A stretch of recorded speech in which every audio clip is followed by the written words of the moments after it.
مولاي صل وسلم دائما أبدا على حبيبك خير الخلق كلهم مولاي صل وسلم دائما أبدا على. Bismillahirrahmanirrahim. Assalamualaikum warahmatullahi wabarakatuh.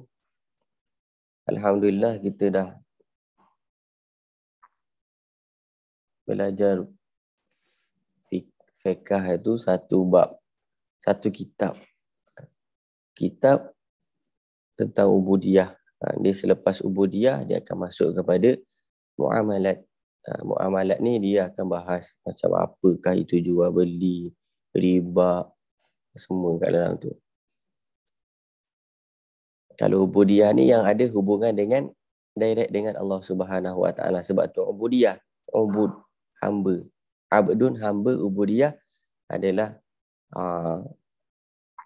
kitab yang bahas tentang penghambaan kepada Allah Subhanahu Wa Taala. Selepas ubudiyah maka akan masuk muamalat. Muamalat ni apa? Muamalah lah. Kita punya hubungan dengan manusia pula. Kita punya transaksi macam mana. Kemudian selepas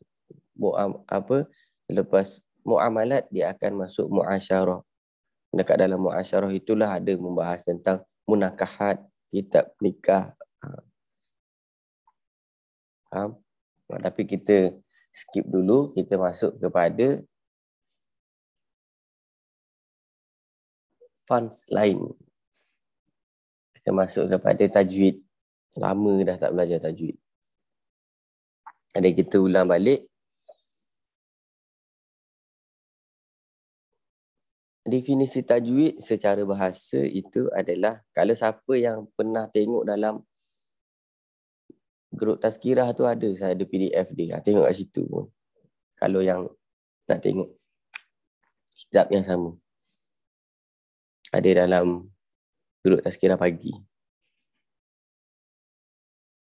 Ada PDF komplit. Definisi tajwid secara bahasa adalah memperelokkan atau memperindahkan. Itu secara bahasa. Secara istilah adalah mengeluarkan huruf dari tempatnya dan memberikan hak sifat-sifat yang dimilikinya. Jadi huruf-huruf ini dia ada tempat keluar dia. Ada tempat keluar huruf tu dari halaq, daripada apa ni orang panggil? Apa ni? Kerongkong. Kerongkong. Ada daripada bibir. Tak semua huruf tu keluar daripada hidung. Nak tahu awak baca keluar daripada hidung ke tak, masa baca tutup hidung. Bismillahirrahmanirrahim. Atau ada orang Bismillahirrahmanirrahim. Tu dengar beza dia. Ada baca keluar ikut hidung. Cuba try tekan hidung. Tutup hidung baca. Dia dengar sama ke dia dengar lain? Kalau dengar sama, huruf tu dia keluar ikut hidung. Keluar ikut hidung ada huruf dia. Cuba. Bismillahirrahmanirrahim. Bismillahirrahmanirrahim. Ada Bismillahirrahmanirrahim.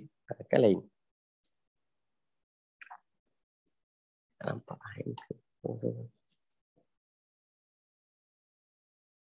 Kenapa ada ilmu tajwid ni? Ilmu tajwid ni adalah yang tadi. Untuk memperelokkan secara bahasa, untuk memperelokkan dan memperindah. Ketika saya masuk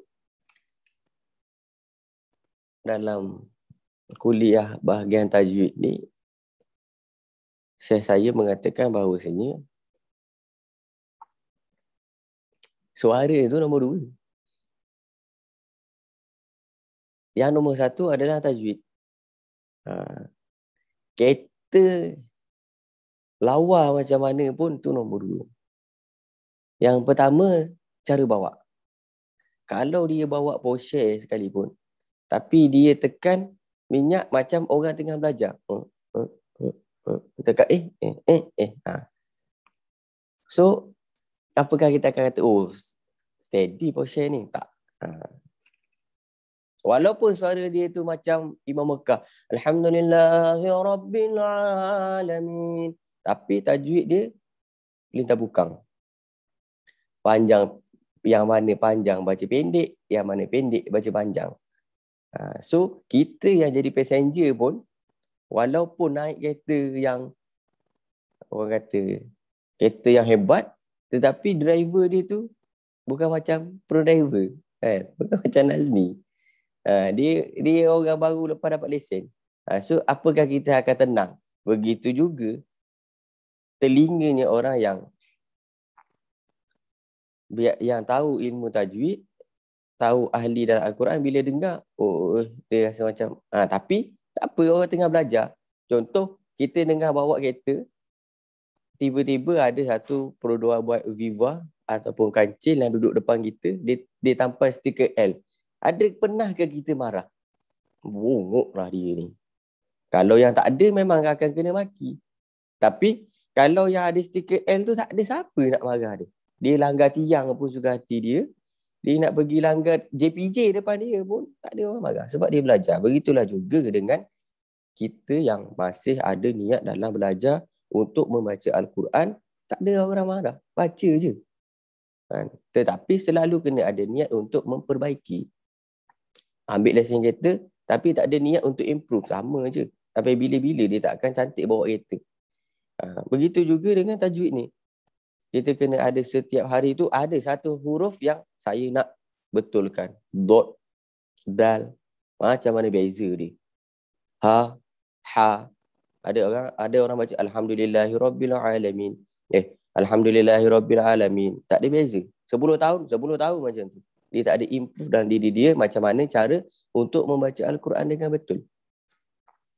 Dalam Al-Quran Allah kata fas'alu ahla zikri in kuntum la ta'lamun. Bertanyalah kepada orang yang ahli jika kamu tidak tahu. Dalam setiap hal kita tak tahu, contoh cara nak lock unit, tanyalah siapa yang expert. Nak tahu ni, nak tahu cara bawa kereta, tanya orang yang pandai bawa kereta. Nak tahu. So kita kena selalu bertanya. Sebab apa? As-su'alu nisful ilm. Pertanyaan itu termasuk daripada ilmu. Sebahagian daripada ilmu. So kalau kita tanya, akan dapat ilmu di situ. Okay? Jadi, lepas ni jangan malu bertanya. Macam mana huruf makhraj ha? Macam mana makhraj ha? Macam mana makhraj a? Macam mana makhraj ain? Ada. Jadi, kena beza. Alhamdulillahirabbil alamin.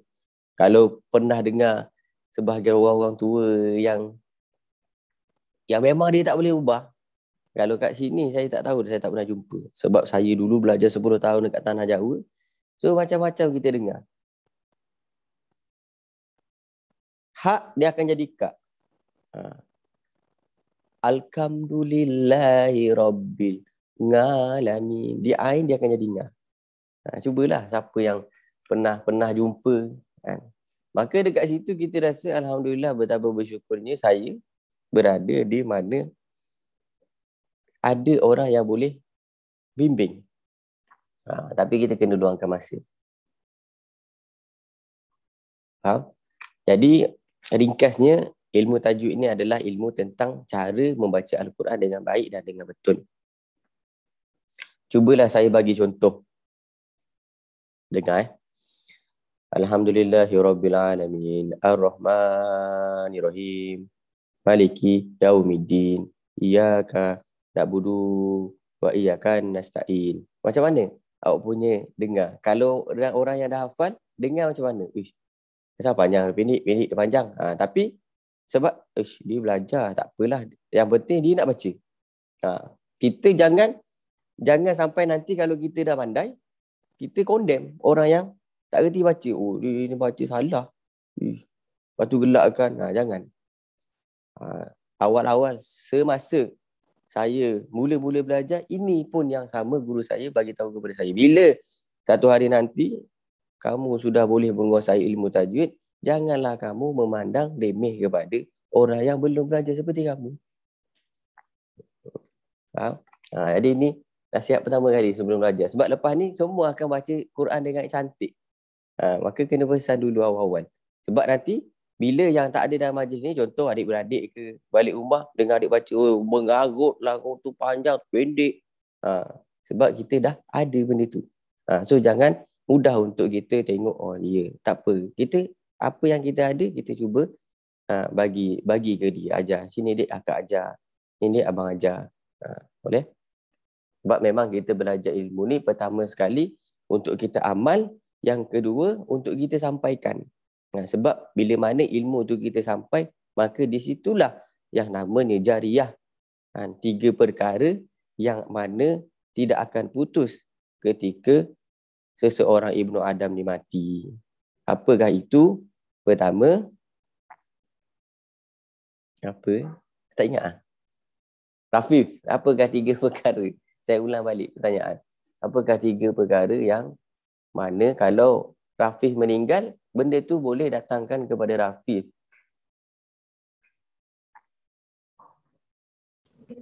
Doa ibu bapa. Doa anak yang soleh. Ibu bapa kalau biasanya lah, normalnya ibu yang mampu pergi dulu. Normalnya. Doa anak yang soleh. Amal, sedekah. Itu?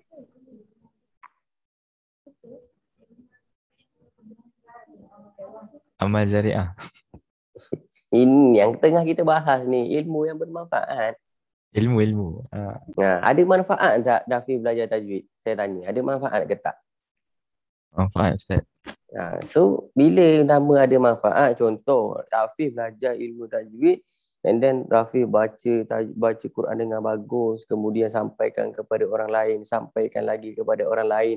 Dia punya rantaian dia tu, tengok. Rafi baca elok, Rafi ajarkan kepada satu orang, and then satu orang ni ajarkan kepada satu kampung baca Quran dengan baik, dan satu kampung tu ada family kampung lain dia ajar lagi. Tengok betapa banyak ilmu yang daripada sini. Jadi kena betul-betul belajar sungguh-sungguh semua, sebab tajwid ni asas. Dia paling basic. Untuk belajar huruf, untuk belajar makhraj, untuk belajar sifat. Jadi setiap huruf tu dia punya makhraj dia punya sifat dia. Ingat 3 perkara tu, ilmu yang bermanfaat, amal jariyah, dan doa kepada orang tua. Kalau tak ada anak macam mana, Ustaz? Kalau tak ada orang yang mana kita boleh jadikan sebagai anak, adopsi ke, ataupun kita biaya dia ke. Faham? Jadi tujuan, kemudian tujuan. Tadi definisi, sekarang tujuan. Apa tujuan? Jadi kita kena tahu maksud, kita kena tahu tujuan. Tujuan belajar ilmu tajwid ni adalah supaya kita dapat membaca ayat suci Al-Quran secara fasih. Maksud fasih itu betul dan benar. Ada betul, ada benar. Betul, benar. Lagi betul daripada benar. Kemudian lancar serta dapat memelihara lidah dari kesalahan-kesalahan ketika membaca Al-Quran. Kenapa lidah? Kerana di situlah tempat kita kontrol huruf. Ro kat mana, sa dekat mana, dal dekat mana. Kalau yang buka PDF tu ada kat bawah tu, nanti dia tunjuk gambar. Buka semua kan? Kita buka. Kalau yang buka nampaklah. Kemudian masuk kepada hukum. Hukum mempelajari ilmu tajwid fardu kifayah. Maksudnya bila nama fardu kifayah, Kita kena tengok dalam satu rumah kita tu ada tak yang ahli untuk mengajarkan.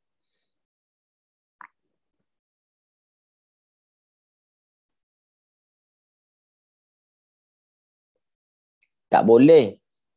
Cuma, fardu kifayah ni laki je lah. Kita perempuan ikut dia lah. Tak boleh. Sebab nanti suami pergi kerja. Yang selalu dengan anak tu siapa? Kita. Madrasah sekolah yang terbaik adalah ibu. Kalau ibu tu baik, maka baiklah anak tu. Kenapa kita tengok kita ni boleh jadi macam ni? Ni sebab didikan mak kita masa kecil. Mak kita ajar kita cara tutup aurat. So dekat sini kita pun tutup aurat semua.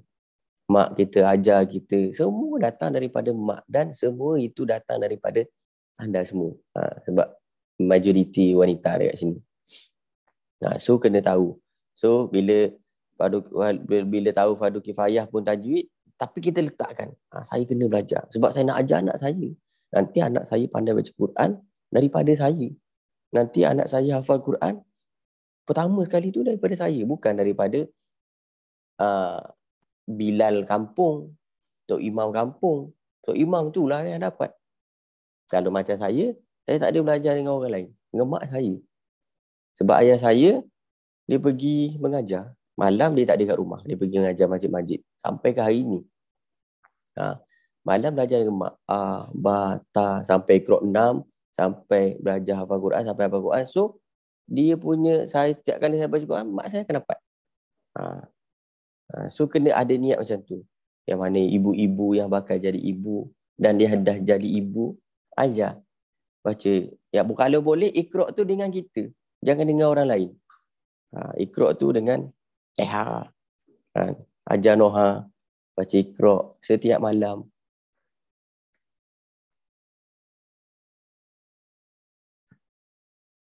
Kemudian hukum mengamalkan ilmu tajwid ketika membaca Al-Quran adalah fardu ain. Maksudnya, bila yang nama fardu ain, maka setiap daripada kita wajib untuk membaca Al-Quran menggunakan tajwid. Dia tak boleh tak pakai tajwid. Dia kena tahu mana tempat berhenti, mana tempat panjang, mana tempat pendek. Ketika baca, dia kena praktikkan dia punya ilmu yang dia tahu itu. Kalau dia dalam masa belajar, tu terkecuali. Lain ketika, berbeza ketika bahkan belajar, contoh, macam dia pergi jadi khatib Jumaat. Dia baca Al-Quran. Inna Allaha wa malaikatahu yusalluna 'alan nabi. Ya ayyuhalladzina amanu sallu 'alaihi wa sallimu taslima. Tu ayat Quran. Ketika membaca Al-Quran, so dia yang jadi khatib, dia kena baca dengan tajuk. Dia tak boleh Inna Allaha wa malaikatahu yusalluna 'alan nabi, tak boleh. Dia kena wajib ketika dia membaca Al-Quran itu, dia wajib menggunakan tajwid. Kalau ketika belajar lain. Belajar panjang ke, pendek ke, salah ke, jalan dulu. Bukan pakai dulu, jalan dulu. Nanti lama-lama akan ada praktik. Akan ada kefasihan dalam kita nak jaga lidah. Di antara hikmah belajar tajwid ni, saya ingat lagi, guru saya kata, kalau kita masa nak sebut huruf dalam Al-Quran tu, kita ingat dekat mana makhraj dia, kita boleh fikir ra ni, sa antara dua bibir ni, gigi. Nanti ain kat mana, dot kat mana. So syak kat mana. So masa kita fikir tu, kita boleh letak lidah kita.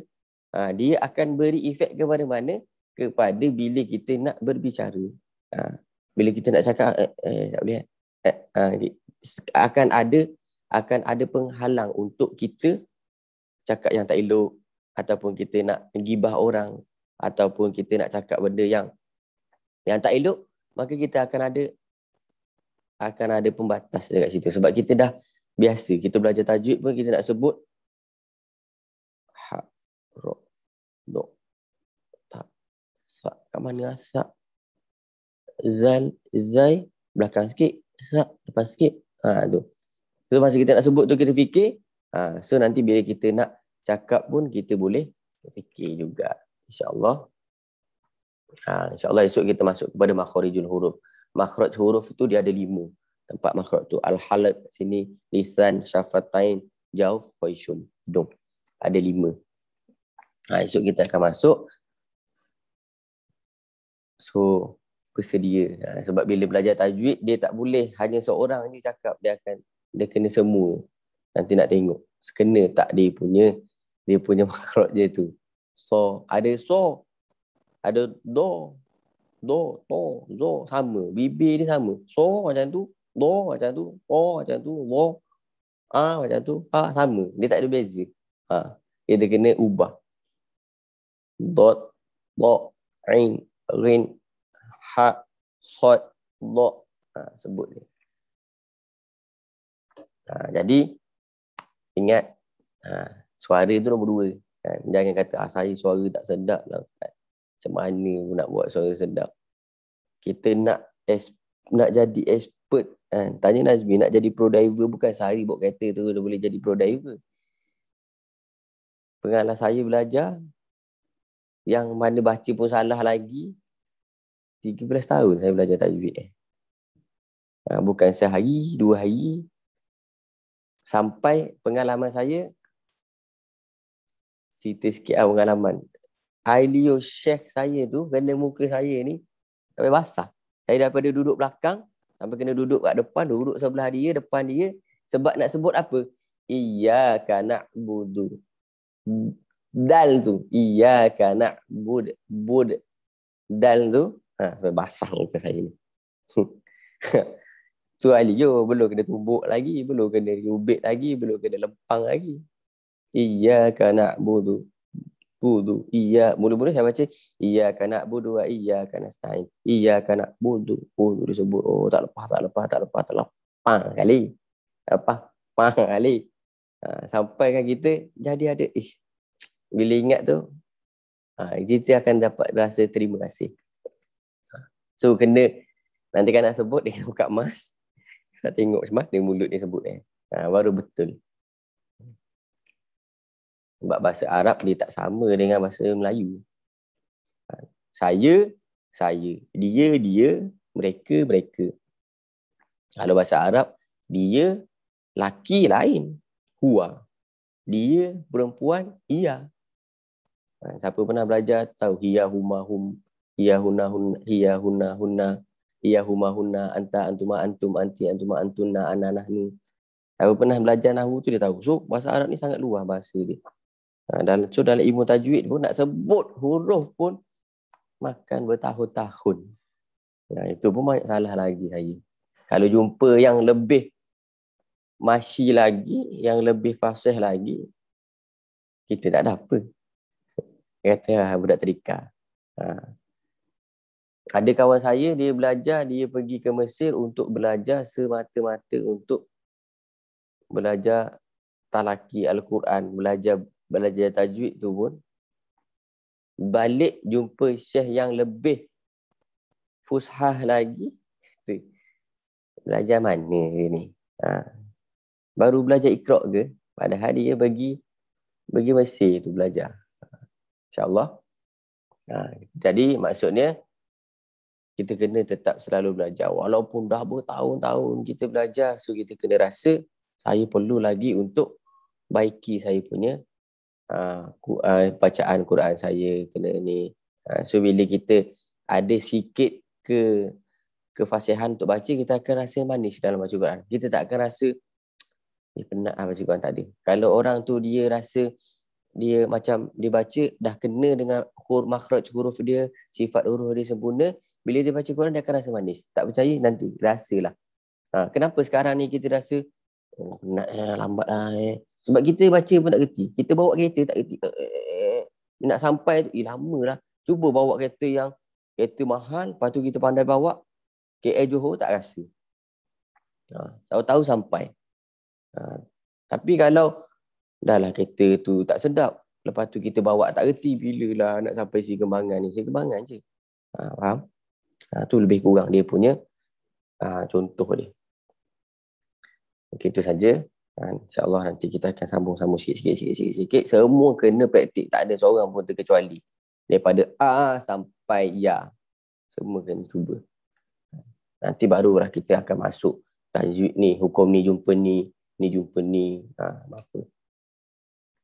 Maulaya salli wa sallim daiman abada ala habibika khairil khalqi kullihim huwal habibul ladzi turja syafa'atuhu li kulli hawlin minal ahwali muqtahimi ya rabbi bil mustafa balligh maqasidana اغفر لنا ما مضى يا واسع الكرم يا أرحم الراحمين يا أرحم الراحمين يا أرحم الراحمين فرج على المسلمين. Cara mudah untuk dapat tu tajwid, dia bawa cermin. Zaman kita orang dulu bawa cermin, dalam kelas letak cermin. Kalau masuk kelas tajwid je boleh cermin. Kalau masuk kelas kuliah lain tak boleh. Cermin tu untuk apa? Untuk dia tengok lidah kita. Tapi sekarang senang. Sekarang depan sikit. Ha, sa, za, ro. Jadi nak tunjuk dekat yang ajar pun depan sikit nampak. Kalau kita orang dulu kena datang depan syekh, kena lempang dulu baru jadi. Kalau ni duduk depan sikit Ain, ha, sa, za, ro, lam. Nampak lidah. Faham? Dan satu je belajar tajwid ni dia tak akan dapat lari daripada gelakkan orang. Sebab kita belajar. Memang orang akan gelak. Saya belajar 300 orang satu kelas. Orang gelak. Ni kita sikit je. Tu pun dalam Zoom meeting. Tak adalah malu sangat. Sungguh-sungguh insyaAllah. Sampai dapat. Kena belajar sampai dapat saya nak dapat. Dalam ada beberapa masa ni saya nak dapat. Saya kena dapat. Boleh. Lanjutkan baca, silakan doa.